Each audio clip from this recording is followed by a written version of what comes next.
এবং আবার হংকং এর উদ্দেশ্যে বাংলাদেশ টিমের যে যাত্রা সবকিছু মিলিয়ে আমরা এটাকে পজিটিভলি দেখতে চাই, কারণ ফুটবলে হারজিত থাকবে এবং হারজিতের মাধ্যমে আমরা ভুল ত্রুটিগুলি শিখতে শিখতে আমরা কিন্তু একটা কাঙ্ক্ষিত জায়গায় পৌঁছাতে পারবো ইনশাআল্লাহ। আপনি আসলে কম্বিনেশনের কথা বলছিলেন, এই ম্যাচটার পর অনেক বেশি আলোচনা হচ্ছে যে আসলে হাভিয়ার ক্যাবরেরার যে গেম প্ল্যান নিয়ে ফার্স্ট ইলেভেনে শ্রমিক জামাল থাকলো না কেন, এটা নিয়ে অনেক আলোচনা হচ্ছে। আপনি আসলে কিভাবে দেখছেন তার প্ল্যানটা? আমার কাছে মনে হয় কি, কোচ কিন্তু সবসময় চায় যে তার বেস্ট 11 যারা থাকে বা বেস্ট পারফর্মার যারা রয়েছে তাদেরকে কিন্তু খেলানোর চেষ্টা করে। তো টিম হেরে গেলে দেখা যায় যে অনেক সময় দোষ কিন্তু কোচের ঘাড়ে এসে পড়ে। সো আমরা সেই গতানুগতিক কথার ভিতরেই রয়েছি যে হারলে সবাই জিতলো, আর যদি হারলে সবাই ওই কোচের উপরে দোষটা দেয়, আর জিতলে কিন্তু বলে যে সবাই জিতেছি আমরা। সো আমার কাছে মনে হয় যে কোচ সবসময় চেষ্টা করে তার বেস্ট টিম, বেস্ট পারফর্মার যারা রয়েছে তাদেরকে মাঠে নামানোর জন্য। তো আনফর্চুনেটলি হয়তো বা রাইট সিচুয়েশনে টু দ্য পয়েন্টে হয়তো বা ঠিক মতো প্লেয়াররা ক্লিক করতে পারেনি, আমরা ধরে রাখতে পারি। আমরা কিন্তু এগিয়ে ছিলাম, এগিয়ে থাকার পরও বারবার কিন্তু আমরা পিছনে চলে গেছি। এখানে আমার মনে হয় যে কোচ, খেলোয়াড়, অফিসিয়ালস এবং দর্শকদের, আপনাদের বিশেষ করে আপনাদের মিডিয়া, এটা থাকবে। হেরে গেলে একটা সমালোচনা থাকে। তো আমার কাছে মনে হয় যে এখান থেকে কোথায় কোথায় ভুল ত্রুটিগুলো ছিল সেগুলি পরবর্তী ম্যাচে আমাদের কোচ তিনি নিশ্চয়ই এটাকে কাটিয়ে ওঠার চেষ্টা করবেন। আমিনুল ভাই, ম্যাচ শেষে ক্যাবরেরা বলেছে যে এই হারের দায়টা তার একার না, তাহলে কি আপনাদের সাথে একমত যে এই পুরোপুরি তার নেওয়া উচিত নাই দায়টা? আমার কাছে মনে হয় যে আমরা যখন থেকে খেলেছি বা আমরা যখন দেখেছি বিভিন্ন দেশের যারা কোচ, তারা সবসময় হেরে যাওয়ার পরে তার কাঁধেই কিন্তু দায়িত্বটা নিয়েছে। কারণ ক্যাবরেরার সাথে আমাদের খেলোয়াড়দের কি সম্পর্ক রয়েছে, ইন্টারনাল, আমাদের অফিসিয়াল, সেটা কিন্তু আমার মনে হয় যে ওই সিচুয়েশনটা বলবে যে আসলে কেন ক্যাবরেরা এইভাবে কথা বলেছে।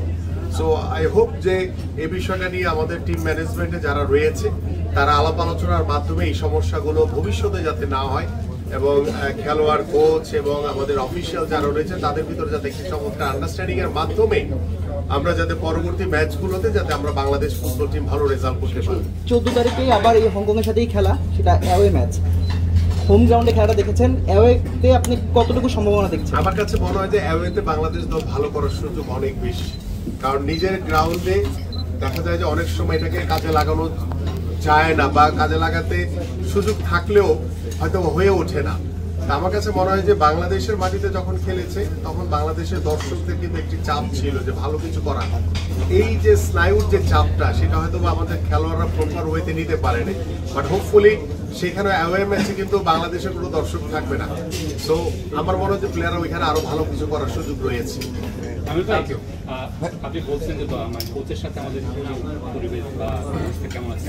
আজকে জামাল ভাই একটা কমেন্টস করেছেন যে তিনি বা জায়া তারা প্রথম একাদশে খেলতে চান, কোচ তাদেরকে আসলে খেলা নিয়ে তারা পরের ম্যাচে একাদশে খেলতে চায়, শুরুর একাদশে। কোচের ডিসিশনকে একদম কোনোভাবেই তিনি ব্যাখ্যা করেছেন, মানতে পারেনি কোচের ডিসিশন। না, আসলে হেরে গেলে আমাদের আসলে অনেক সময় প্লেয়ারদের উপর একটি ভালো লাগা বা কষ্ট থেকে যায়।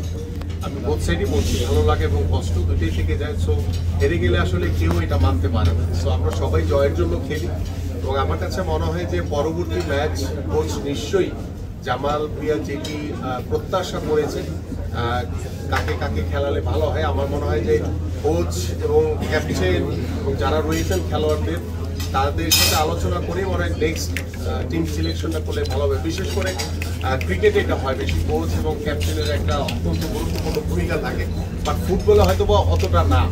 তারপর আমি মনে করি যে জামাল ভুঁইয়া যেহেতু দীর্ঘদিন ধরে বাংলাদেশ ফুটবল টিমে খেলছেন এবং অন্যান্য যারা খেলোয়াড় রয়েছে, আমার মনে হয় যে নেক্সট ম্যাচটা অত্যন্ত গুরুত্বপূর্ণ। যেহেতু আমরা হোমে হেরে গেছি, অ্যাওয়েতে যদি আমরা জিতে আসতে পারি তাহলে আমার কাছে মনে হয় যে আমাদের যেই প্রত্যাশাটা বাংলাদেশের মানুষের সেটা পূরণ হবে।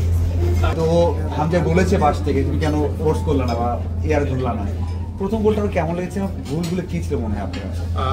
ওয়েল, আসলে আমরা বাংলাদেশ টিম, আমি যখন খেলেছি দেখা যায় যে আমরা ওই শেষ মুহূর্তে গিয়ে আসলে অনেক সময় আমরা খেই হারিয়ে ফেলি, এবং আমাদের যে কাঙ্ক্ষিত যে রেজাল্টের যেটার জন্য প্রত্যাশা করে দেশের সাধারণ মানুষ, বাংলাদেশের ফুটবল প্রেমী মানুষ, তারাই সেই শেষ মুহূর্তে গিয়ে আমরা পেরে উঠি না অনেক সময়। তো সেই জায়গা থেকে আসলে আমার কাছে মনে হয় যে বর্তমানে বাংলাদেশ ফুটবল টিমের যে স্ট্রেংথ রয়েছে এবং হামজা চৌধুরী এবং আমাদের সামিদ সোম সহ যে আমাদের যারা বাংলাদেশি বংশোদ্ভূত যারা রয়েছে বিভিন্ন দেশে যারা বসবাস করছে, তাদের উপস্থিতিতে কিন্তু বাংলাদেশ দলের ভিতরে একটি গতি ফিরে এসেছে।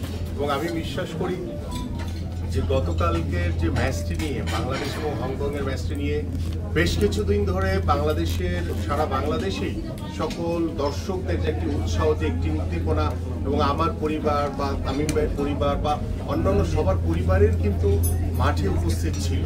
সেই উপস্থিতি কিন্তু প্রকাশ করে যে বাংলাদেশের যারা দর্শক তারা কিন্তু ফুটবলটিকে এনজয় করেছে এবং ফুটবলটিকে দেখে তাদের ভিতরে একটি অন্যরকম একটি ভালো লাগায়, যে উত্তেজনাপূর্ণ যে ফুটবলটি সেটি তারা সকলে এনজয় করেছে।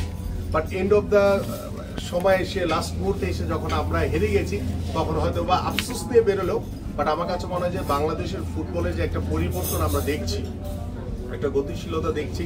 পাশাপাশি আপনি যে ফার্স্ট গোলের কথা বললেন কিংবা লাস্ট গোলের কথা বললেন, মানে আমি যদি টেকনিক্যালি বলতে চাই, আমার কাছে মনে হয় যে এই ধরনের যে স্নায়ুর চাপ যে বেশি থাকে এই ম্যাচগুলোতে, এটা অ্যাবসর্ভ করাটা খুব ইম্পর্টেন্ট। তো এই ক্ষেত্রে আমার কাছে মনে হয়েছে যে আমাদের গোলকিপার কিছুটা হলেও নার্ভাস ফিল করেছে এবং সেখানে যদি গোলকিপার যদি ভালো সময় যদি সঠিক সিদ্ধান্তটা নিতে পারতো, তাহলে হয়তো আমাদের রেজাল্টটা ডিফারেন্ট হতো। কারণ আপনারা জানেন যে এই হংকংকে কিন্তু আমরা আই হোপ যে এটা 2008 বা 2009 দিকে হবে, আমরা হংকংয়ের মাটিতে 3-2 হারিয়েছিলাম হংকংকে।